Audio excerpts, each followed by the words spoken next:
studio and see what agencies create.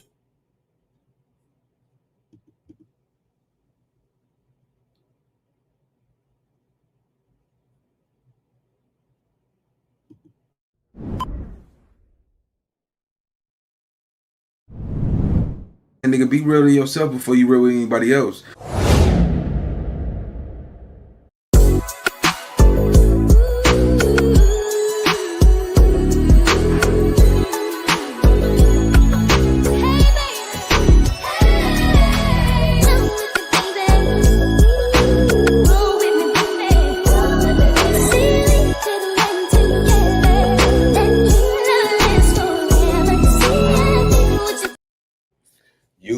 YouTube, what's the big old deal, man? It's y'all friend from that end, man.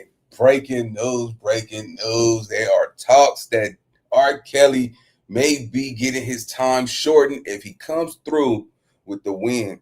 Right now, they want Jay-Z. They want Jay-Z at this point. Allegedly, there's talks that R. Kelly might be testifying in regards of things he might have committed with Jay-Z. With that right there, see, y'all got to understand something.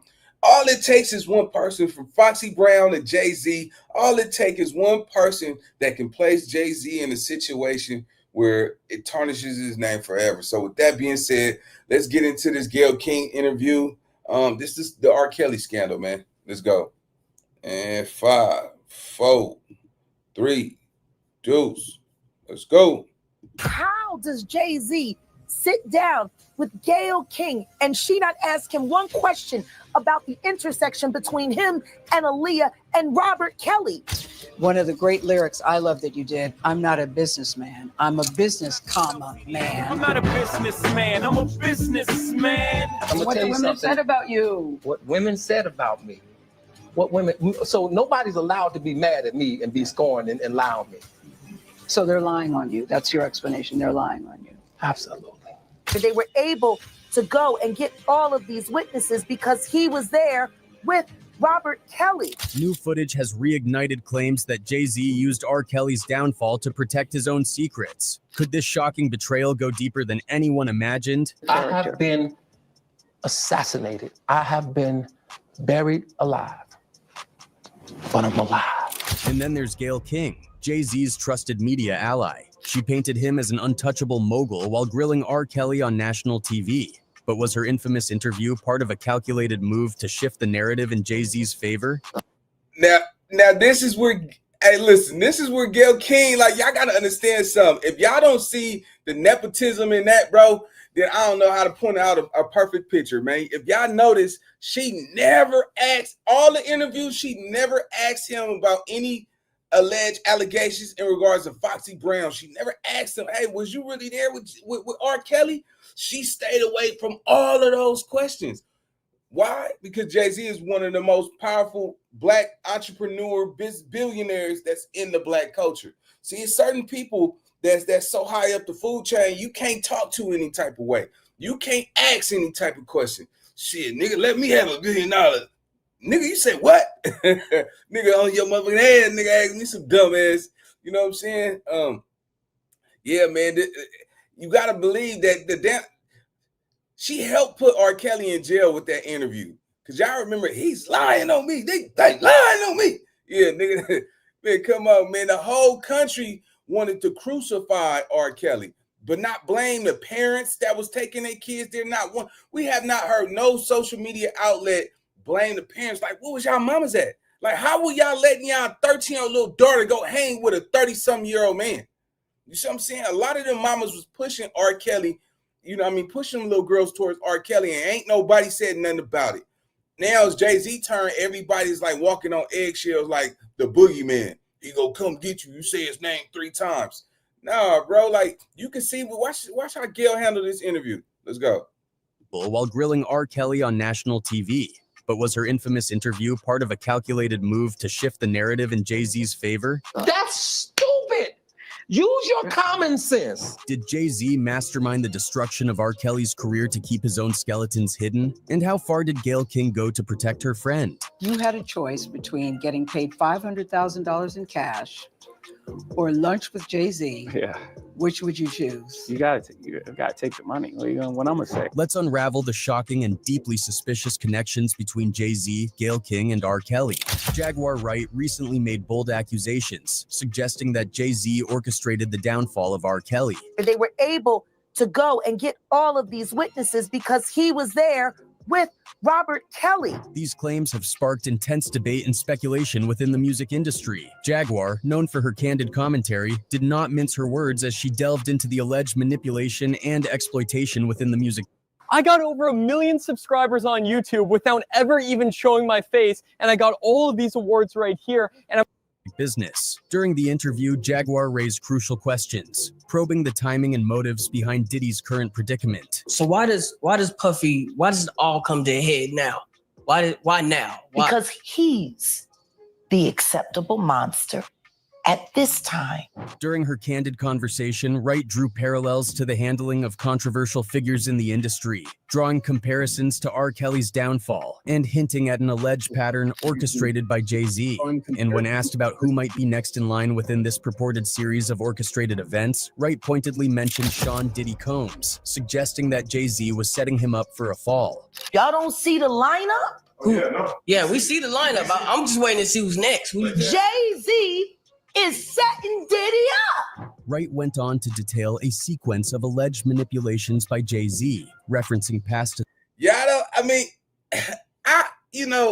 with her semantics, man, it's kind of crazy to take everything she say at face value. But let's not be naive. A lot of things that Jaguar Wright said was damn near on point, my nigga. It's damn near on point, man. Jay-Z is a calculated genius. I would have to give it to him one time. Shout out to everybody in the live, man. But nah, nigga, I'm looking at it from the mountaintop with the binoculars.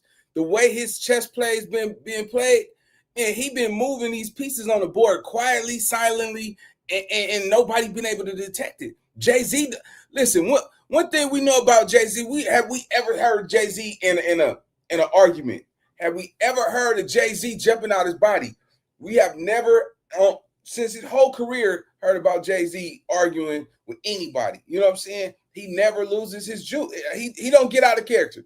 He remains the same way all day, 24/7. Like he ain't yelling, he ain't jumping out his body. You don't even hear that dude cuss. When the last time you heard Jay-Z cuss? You know what I'm saying? So that kind of tells you a little glimpse of the discipline that he has in regards to anything. Right now, he under scrutiny. Jay-Z is under fire. Jay-Z know all it takes is for him to act out like R. Kelly. They lying on my name. And everybody gonna be like, oh, we got that nigga. We got him. We finally got Jay-Z to jump out his body. We have never seen Jay-Z jump out his body, bro. So if the best thing for Jay-Z to do at this point is to remain quiet. You see what I'm saying? Don't get involved with this. Don't engage. You got to realize a lot of time, man, the loudest nigga in the room is the scariest one, bro. Real talk. When you hear a lot of niggas yelling at the top of their lungs, not all of them, there's some niggas that be yelling like, nigga, I'll fuck you up. Nigga, I ain't trying to hurt you. You know what I'm saying? But it's a lot of times, man, it's the loudest one in the room be the scariest one, bro. Let's go. Associates and collaborators. According to her claims, Jay-Z had lined up figures like Damon Dash and the late Notorious Big, supposedly stealing their life and identity. These accusations bring forth a complex narrative of betrayal and power dynamics within the music industry's upper echelons. He lined up D. Haven, stole his life and identity. He lined up Biggle, stole his life and identity. He lined up Dame Dash, stole his life identity and took his love, Wright stated, painting a picture of calculated actions against key figures in rap history. The most shocking assertion made by Wright was her insinuation that Jay-Z's intentions extended to R. Kelly, another embattled figure in the music industry. He wants to be the one, she claimed, hinting at Jay-Z's alleged desire for dominance or control within the narrative of these high-profile incidents. Meanwhile, according to R. Kelly, powerful figures wanted to silence him when he started talking about Jay-Z's alleged crimes. Kelly has made no secret of his disdain for Jay-Z, and in the past, there have been rumors about Jay-Z's involvement in some very questionable activities, including alleged involvement with young girls. Amazon hates this, but there's nothing they can do to stop it. There's a new intelligent drone shaking up the photography industry, and it's notably Foxy Brown and Right. So, all right. So let's talk about it. Yeah. So they had the Best of Both Worlds tour. That the album was called Unfinished Business, right? So I looked at the numbers. So with y'all got to realize they put them two together because they knew at that time. See, R. Kelly was the #1 gopher for the industry. You see what I'm saying? People been knowing these rumors. They got footage of R. Kelly dealing with minors in the 90s. Why did it take 20-something years to finally arrest him? He probably, one thing we got to ask yourself, they didn't take his mansion. They didn't take R. Kelly cars, his property, his real estate. No, they just wanted him behind bars. They wanted him to come home to something at the if he make it out of them 30 years, he's coming home still rich. Better believe that. They froze his catalog. They will release it when he's back after he's done his time. Therapy. You can't hold that man catalog and say you're banned from music forever. You can't do that. A lot of people give, they come out of jail and they change their lives, but no. So the album, I think the album did over 70 million. The album, Unfinished Business, did about 70 million, right? And the Best of Both World tour brought in 170 million. You understand me? That was in 2004. You got to understand, you know how much revenue that, man, come on, bro. 170 million just for a tour? My nigga, that's a lot of money. This is in 2004. We're not talking about 2004, bro. 2004, we were still having pagers and sidekicks. And you still seen phone booths on the streets in 2004, bro. You see what I'm saying? Like that, we just came into the 2000s 4 years, 4 years from the 90s. So yeah, 170 million for the Best of Both World tour, and the album did 70 million. You got to understand something, man. That's a lot of money, gang, for 2004. So yeah, you got to understand something, man. That was calculated. They put them two together. That wasn't something that they decided to do on their own, bro. That was the music industry, man. That was the big heads that did that. Let's go. Aaliyah. I'm going to expose somebody that we all forget about. Y'all see this picture of Jay-Z with Aaliyah when she was a bitch? I forgot about Jay, huh? Remember Fox Brown and Jay? Ain't no woman like the one I got. No one could love you better. Interestingly enough, Jay-Z and R. Kelly once collaborated during the early to mid-2000s for 2 albums, The Best of Both Worlds in 2002 and the 2004 follow-up Unfinished Business. Their partnership, despite promising beginnings, turned sour during a co-headlining tour that quickly descended into chaos. You see, R. Kelly found himself feeling threatened by certain individuals in the crowd. Having already received threats prior to the performance, his anxiety heightened as he observed suspicious behavior among some attendees. The atmosphere grew tense, and R. Kelly's concern for his safety became a pressing issue. Despite his attempts to alert the security personnel, his concerns were unfortunately dismissed with a sense of unease and a lack of support. He took a moment to address the audience, expressing his apologies for having to abruptly depart the stage before making his exit. As if that wasn't enough, he was pepper sprayed by Tyron Ty Smith, a close friend of Jay-Z, on his way back to the stage. This incident marked the beginning of the end for their tumultuous relationship. Meanwhile, the disappointment and frustration were palpable, both for R. Kelly and his fans who were eagerly anticipating the performance. The incident is particularly shocking due to R. Kelly's belief that Jay-Z played a role in the threats against him. He perceived Jay-Z's actions as an attempt to harm him during the tour, although the exact motivations remain unclear. This unexpected turn of events caused a rift between the two artists, with Jay-Z reportedly expressing anger over R. Kelly's sudden departure. In the aftermath of the tour's collapse, legal battles ensued. R. Kelly filed a staggering $75 million lawsuit against his former tourmate, accusing him of breach of contract. This lawsuit not only reflected their deterioration. I just got paid $60,000 for my car crash from using this app on my phone. And I don't know if you could see this.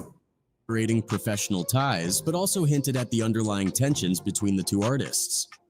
I think it's time for us to address the elephant in the room. R. Kelly was the first corporately sponsored. Everybody knew. Once it came out on R. Kelly, Jay-Z fled the scene. Fans have commented on this, with one particular fan claiming, Anyone that knows the story of when the world tour went wrong and R. Kelly sued Jay-Z for $75 million, and all of a sudden the lady producing Surviving R. Kelly documentary being well connected to Jay-Z, it wouldn't surprise me if there's some truth to this story. Not saying R. Kelly is innocent or a saint himself, but Jay-Z is known for trying to destroy other artists' careers, especially those he saw as a competitive threat, whether they're rappers or R&B singers. And believe me, R. Kelly was way bigger back then than R. Kelly in terms of popularity and impact. R. Kelly is still bigger in terms of impact even till today, but not so much popularity anymore because his crazy shit he's been doing. A second fan gave their perspective on the Best of Both World tour, saying, "I believe that Jay-Z was jealous of RK. I went to that Best of Both Worlds tour in Cleveland, Ohio that year, and Jay-Z came out on stage and did all right, but Jay-Z was trash talking about can't nobody rap like him, he the best, he this, he that, until Kells came back out on stage with no music and gave the longest ass rap I ever heard without stopping, inhaling, coughing, or anything, and the whole entire building stood up and clapped. I remember that standing ovation being so loud, I felt that vibration all in my chest. Jay-Z didn't come back out after that. Kells closed the show. I think both guys had egos, but I believe Jay-Z did feel some type of way because Kells was getting the most attention on tour. Critics have suggested that Jay-Z distanced himself from R. Kelly not just for professional reasons, but also to avoid being tainted by association as R. Kelly's legal troubles mounted. While R. Kelly faced a firestorm of allegations, Jay-Z emerged relatively unscathed. Was this a calculated move to ensure his own reputation remained intact? But it wasn't just a falling out. Some speculate that Jay-Z played a role in ensuring R. Kelly's downfall to keep any potential dirt from spilling onto his own name. This brings us to Gail King's infamous sit-down with R. Kelly. Man, and this is alleged at this point, but let's be clear. If this is what it really is, do you know what this means, bro? It's damn, man. It's like a boy band group, you know what I'm saying? And they picking the lead singer, say, hey, man, we only want you at this point. You got to let everybody else go in your group. You see what I'm saying? Damn, a lot of these dudes. And so, see, to get to the top, you had to sell your soul. You had to basically exile anybody that you've been or had history with, somebody that your road dogs, anybody that made it to the top tier with you, the industry would come and pull you and make you turn on everybody. And a lot of them dudes did that back in the early 90s, the 80s. Man, this shit is crazy, bro. But I think Gail King, man, she's definitely involved with playing a hand on making R. Kelly look bad. That interview, she played it so smooth, but you can see the devious direction she was going in. Let's go. 2019, King interviewed the disgraced singer, capturing his emotional outburst that became meme-worthy overnight, as King pressed him about allegations that he held women against their will. Kelly grew more exasperated and shrill, telling her that it would be stupid and that the women were lying. I have been assassinated. I have been buried alive, but I'm alive. Kelly then turned directly to the camera to mount his defense. That's stupid. Use your common sense. He then added, how stupid would it be for me, with my crazy past and what I've been through? Oh, right now I just think I need to be a monster and hold girls against their will. Chain them up in my basement and don't let them eat, don't let them out, unless they need some shoes down the street from their uncle. Kelly was upset with the power of social media and that people were drilling into his past, particularly his 2002 Child P case for which he stood trial and was acquitted in 2008. Speaking to that point, he said, you can't double jeopardy me like that. Stop it. You don't quit playing. Quit playing. I didn't do this stuff. This is not me. I'm fighting for my life, he shouted before standing up. Y'all king me with this. I gave you 30 years of my career. 30 years of my career. This is not about music. I'm trying to have a relationship with my kids, and I can't do it. Y'all just don't want to believe the truth. You don't want to believe it. But why did King choose R. Kelly, and why then? King's ties to Jay-Z complicate this picture. They've shared many candid conversations and interviews. Right. Why? You understand me? Listen, look how she did R. Kelly. She didn't have that same energy for Jay-Z. Not once have she asked him about any allegations, not about the Foxy Brown, not about the Aaliyah, not about any wrongful doings with R. Kelly. She never asked none of that shit. How is it Jay-Z get special treatment and not him? Especially dealing with women. You are a woman. And all of these women are underage at this point. You understand what I'm saying? How did that happen? How do you just, I forgot to ask Jay-Z, hey, was you sticking your inside Aaliyah? You know what I'm saying? How do you forget to say, how do you explain ain't no woman like the one I got? You know what I'm saying? How do you explain having a 15-year-old girl saying rapping explicit lyrics on an album that was The Nutty Professor? The Nutty Professor was a family movie. You understand what I'm saying? How do you get that type of, y'all remember The Nutty Professor? Professor Overbeat. You know what I'm saying? How do you get that on a family movie where everybody could watch that shit? That shit was brainwashing little girls back then. Y'all remember they even came out with the Nutty Professor soundtrack? You see what I'm saying? Back in the day when you did a movie, all the music that was composed on the movie, it was a soundtrack to it. You see what I'm saying? I don't know if they do that now, but that goes off and sell millions and millions of records on top of the movies. You see what I'm saying? That's how the industry was double balling out here and giving artists they upfront money, and they was taking all that money in the back end. You see what I'm saying? That to me was just all of this, man. If y'all can't see what's going on, bro, they have used music to influence, to control our minds. That's what primarily their goal was, is to use music to keep us distracted from what's really going on, man. And Gail, man, this is kind of crazy. I still don't understand. You never asked Jay-Z about any allegations with Foxy Brown. That was clear as day. You never asked about Aaliyah. You know what I'm saying? Damon Dash been saying you was Jay-Z was trying to holler at Aaliyah before him.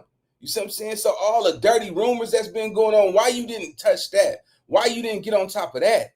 You see what I'm saying? That's why you got to pay attention to these media outlets, man. They picking and choosing. Nepotism is real and shit, man. This shit is all going. Oh shit! Here we go. Let's go. World's tour in Cleveland, Ohio that year, and Jay-Z came out on stage and did all right, but Jay-Z was trash talking about can't nobody rap like him, he the best, he this, he that, until Kells came back out on stage with no music and gave the longest ass rap I ever heard without stopping, inhaling, coughing, or anything, and the whole entire building stood up and clapped. I remember that standing ovation being so loud, I felt that vibration all in my chest. Jay-Z didn't come back out after that. Kells closed the show. I think both guys had egos, but I believe Jay-Z did feel some type of way because Kells was getting the most attention on tour. Critics have suggested that Jay-Z distanced himself from R. Kelly not just for professional reasons, but also to avoid being tainted by association as R. Kelly's legal troubles mounted. While R. Kelly faced a firestorm of allegations, Jay-Z emerged relatively unscathed. Was this a calculated move to ensure his own reputation remained intact? But it wasn't just a falling out. Some speculate that Jay-Z played a role in ensuring R. Kelly's downfall to keep any potential dirt from spilling onto his own name. This brings us to Gail King's infamous sit-down with R. Kelly. In 2019, King interviewed the disgraced singer, capturing his emotional outburst that became meme-worthy overnight. As King pressed him about allegations that he held women against their will, Kelly grew more exasperated and shrill, telling her that it would be stupid and that the women were lying. I have been assassinated. I have been buried alive. But I'm alive. Kelly then turned directly to the camera to mount his defense. That's stupid.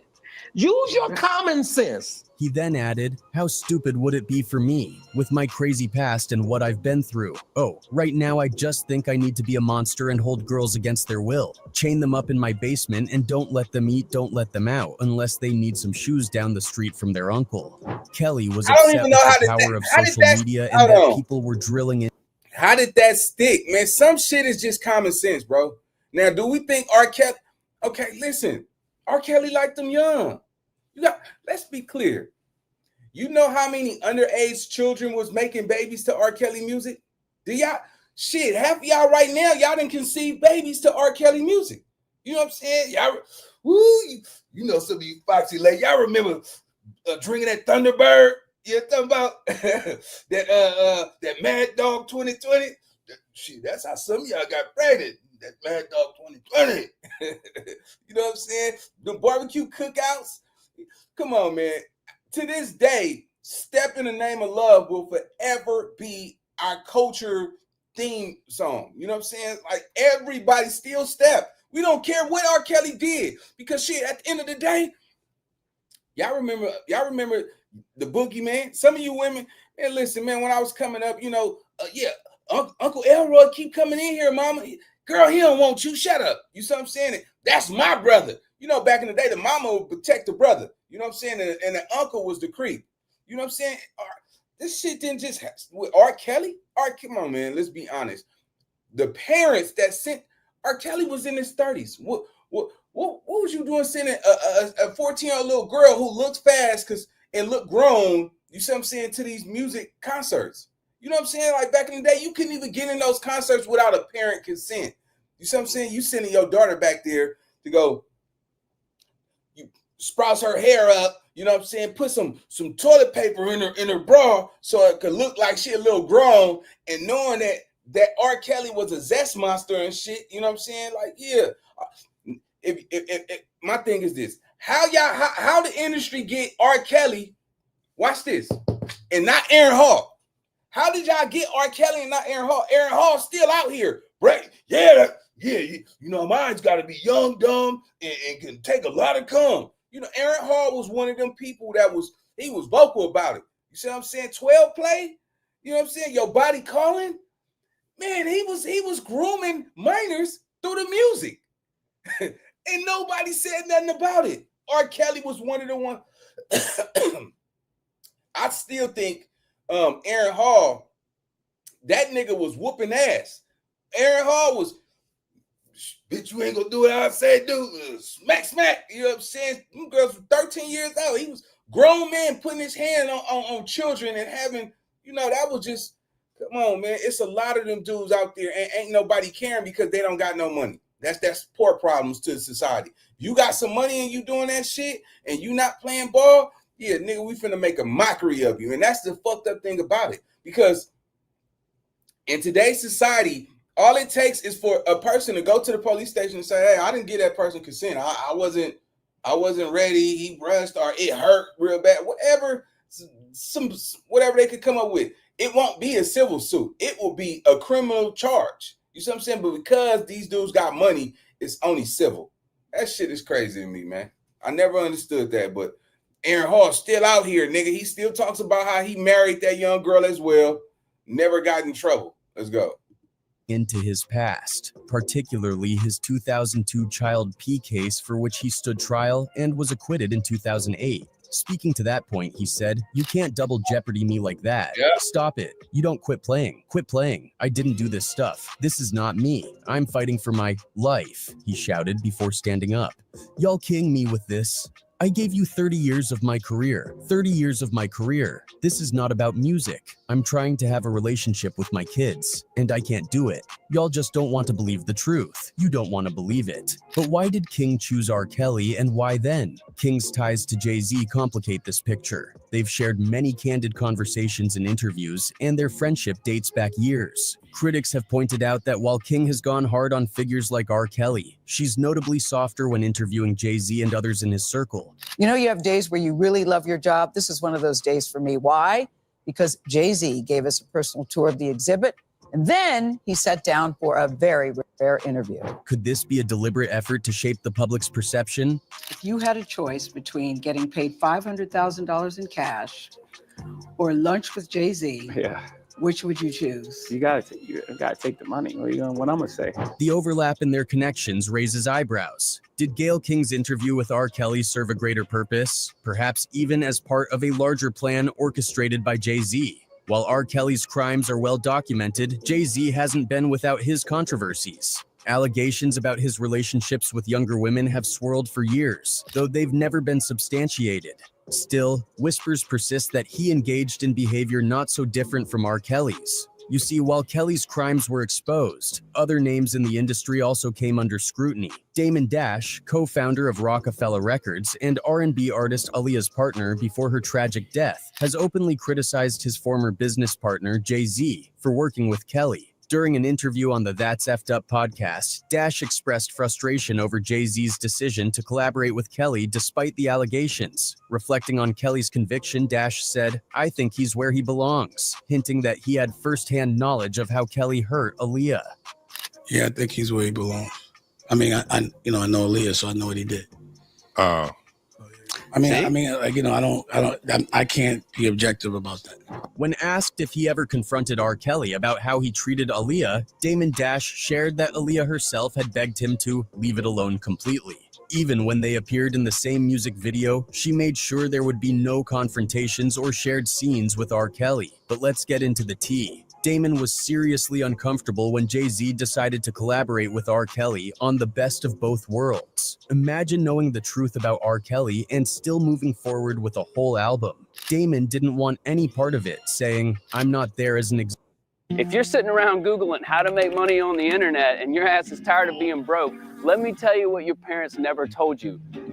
Executive producer, just don't put my name on that. I don't want no money from that. If it is, put it towards the Aaliyah Foundation. Now, what most people might be unaware of was that Jay-Z and R. Kelly both had a liking to Aaliyah, and this probably caused some tension between them, particularly during the Best of Both Worlds tour. In any case, R. Kelly has been vocal about wanting to bring Jay-Z down, and according to Kelly, the system tried to silence him before he could say too much. R. Kelly has long claimed that he was the target of an assassination attempt while in prison. According to reports, Kelly was attacked by a fellow inmate and member of the Latin Kings gang who allegedly acted on orders from higher-ups within the system. Jeremiah Farmer is a 39-year-old member of the notorious Latin Kings gang who was convicted not only for de-racketeering, but also for the brutal eliminations of 2 businessmen back in 1999. But that's just the...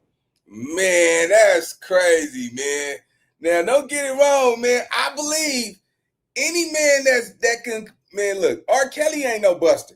R. Kelly from Chicago too. Yeah, that nigga might sing. It seemed like you're ready. Ain't nothing wrong. What was that song? I don't see nothing wrong. You know what I'm saying? That record right there was that one. Yeah, speaking of the devil, I don't see nothing wrong. Yeah, you was talking about. See, a lot of times, a lot of people don't realize R. Kelly was talking about some underage girls in some of them songs, man. Miss Renee just brought up Elvis Presley, but Elvis Presley, he was Las Vegas royalty. You know what I'm saying? They didn't even care. You know what I'm saying? But yeah, it's still the same. It's still the same, man. But nah, man, I just feel like to our culture, we are worst enemy. We are our worst enemy. We will crucify each other. We will slander. We will tarnish. See, let me just say this for everybody that's in the back, man. Don't destroy somebody's life with a lie when somebody can destroy your life with the truth. You know what I'm saying? I want to make that clear because a lot of times, with this new age of social media, you can destroy somebody's life with a lie, just with a lie.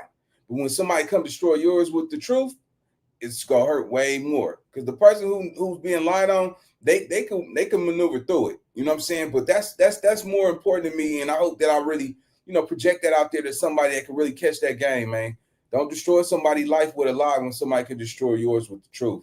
Because it's a lot of fake, false telling out here, narratives. Just the narrative outlook, man. Because there's a lot of people out here that ain't playing like that. It's some people that will die behind their name. You see what I'm saying? So yeah, man, you got to be careful whose life you playing with.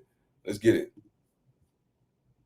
The tip of the iceberg. It all began with Farmer's involvement in a racketeering conspiracy dating back to 1999, as revealed by federal prosecutors. This conspiracy wasn't just about making money. It involved a string of heinous acts ranging from attempted elimination to aggravated assault, ST trafficking, and substance distribution. These weren't just run-of-the-mill crimes. They were heinous acts that included the brutal elimination of Marion Lowry and Harvey Seegers, owners of Calumet Auto Rebuilders, 2 businessmen who fell victim to Farmer's merciless agenda. The details are chilling. They were beaten to death with a hammer at their own place of business in Hammond. Farmer's actions really terrorized communities, leaving a trail of devastation in its wake. As the FBI's special agent in charge, Paul Keenan aptly put it, Farmer terrorized the community with his violent actions. But his sentencing wasn't just about locking up a dangerous criminal. It was about sending a message that such behavior would not be tolerated. Fast forward to July 2019, and Farmer found himself facing the consequences of his crimes. Alongside 42 other gang members Siki convicted of racketeering, conspiracy, and drug charges, he was sentenced to life in prison. But even behind bars, his story took a bizarre turn. So a jail cell in downtown Chicago, R. Kelly, awaiting trial on his own charges of SA, found himself the target of Farmer's fury. In a handwritten filing to the 7th Circuit Court of Appeals, Farmer made a startling admission. He attacked none other than the R&B singer R. Kelly while they were both incarcerated. According to Farmer, he was compelled to carry out this assault as a desperate plea for attention to shed light on what he claimed was government corruption in his own case, painting himself as a whistleblower fighting against injustice. Farmer, in jail for racketeering conspiracy, lays it all out in this appeal to the 7th Circuit. This shocking revelation thrust Farmer into the spotlight once again.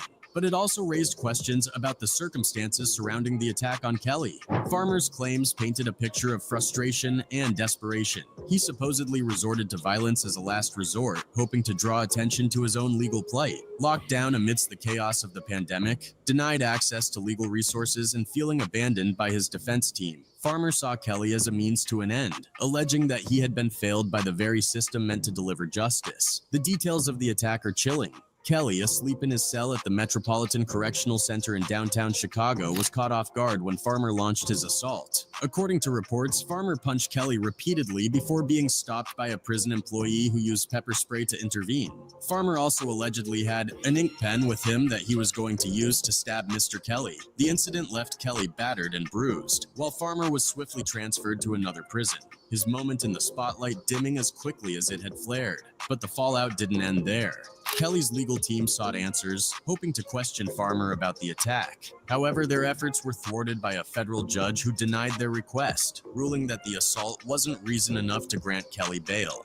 Anyway, in the wake of his sentencing to 30 years in prison for S-tifficking and racketeering, the disgraced singer recently filed an appeal in his New York federal S-crimes case. Documents obtained by TMZ revealed that the 56-year-old artist had put forth multiple arguments in his bid to overturn his conviction, ranging from assertions of a potentially biased jury to claims of being misled about the ages of the young people he had relationships with. 56, man. That's a lot, bro. 56, bro. You damn near half of 100. You know what I'm saying? Like that man, listen. 56. Let that nigga try to touch one of these young girls in today's society. Man, these little ratatouille ghetto little mamas, these little bras, they let's go. Nigga, they ready to squabble up with you. Now it's more women causing domestic violence on men. Yeah, look at the stats. And the cold thing about it, these bras ain't just hitting you with frying pans no more. They running your ass over. They put a knife to your neck while you sleep and all that crazy ass ish, man. R. Kelly is 56.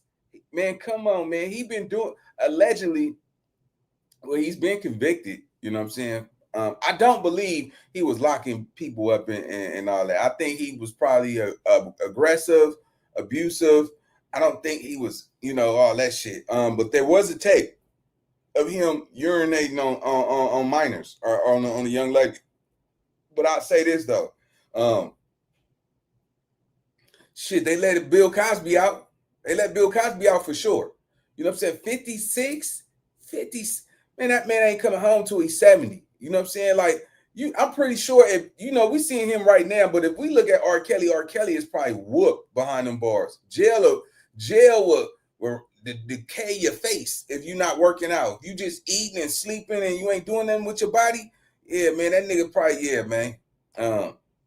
He beat the case in 2008. You got to realize everybody was coming after him, man. Everybody wanted a piece of that. You know how much money R. Kelly was worth, especially in his prime? Like, that dude was untouchable. He was damn near giving albums to the masses just to keep doing what he was doing.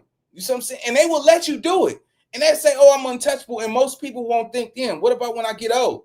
You see what I'm saying? What about these people coming saying that I did this 20-something years ago and then they hang me? Yeah, man, Damon Dash said it, man. All of these dudes get about 30 years. A 30-year run before the masses come and knock your ass off your high horse. You know what I'm saying? And take everything that you had. This is why I say, man, be careful who you rock with this industry, because shit, you might be winning now, but it might be a price to pay in the end. Let's go.